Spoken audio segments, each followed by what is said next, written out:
නුවන් ධනුෂ්ක කලාකරුවා විසින් 9 වරට නිර්මාණය කර ඉදිරිපත් කරන පරාභව සූත්‍රයේ කොටසක් වන දෙමාපියන්ට නොසලකීම විනාශ කරන මාළුපිටියේ විස්මිත පහන් නැරඹීමටයි ඔබ මේ පැමිණියේ. ඔබට පේනවා ගුවන් තලයේ දර්ශනීය පහන් කුඩුවක්. මේ පහන් කුඩුව වර්ණ 18ක් යොදාගෙනයි නිර්මාණය කරලා තියෙන්නේ. ඒ වගේම පහළින් ඔබට තවත් කුඩා පහන් කුඩු පේනවා. මේ පහන් කුඩුව පොදින් බලන්න. මේ පහන් කුඩුව ඔබ පොදින් මතක තියාගන්න. මොකද විතක මේ පහන් කුඩුව ඔබේ දැස් මවිත කරනවා නොඅනුමානයි. දැන් පහන් කුඩුව මහලට ගමන් කරන්නේ අර කුඩා පහන් කුඩුව වසා ගන්නවා. ඒ වගේම ඔබට පේනවා මේ පහන් කුඩුව පුරාවටම මනරම් වූ සියුම් හැටයම් කලාවක්. කලාකරුවා ඇතුළු මේ තරුණ කැල නිර්මාණය කරනවා, හැටයම් කරනවා. මේ සම්පූර්ණ නිර්මාණය පුරාවටම සියුම් වූ මනරම් අලංකාර කැටයම් කලාවක්.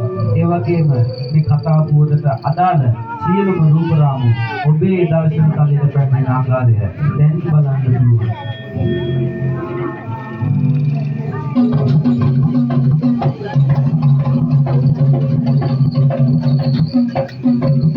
අම්මා දස මත උසතුල තියාගෙන අපිව මෙලොවට දිවි කරලා මේ කිරි කරපෙව් අපේ අම්මා. තාත්තා දිවාරය නොබල වෙහිසිලා රැකියාවට ගිහින් අපිට රැකවරණය දුන්න අපේ තාත්තා. අපි නිදාගත්තේ නැත්තම් අම්මගේ තාත්තගේ ඇස්වලට නිින්දක් තිබ්බේ නැහැ. අම්මා එළි වෙනකන් හරි නැලවිලි ගීත කියලා අපිව නලවනවා. ඒ තමයි අම්මගේ තාත්තගේ ආදරය. මේ සිදුවීම කලාකරුවා මා අසල ඇති පළමු රූපේ නිර්මාණය කරනවා.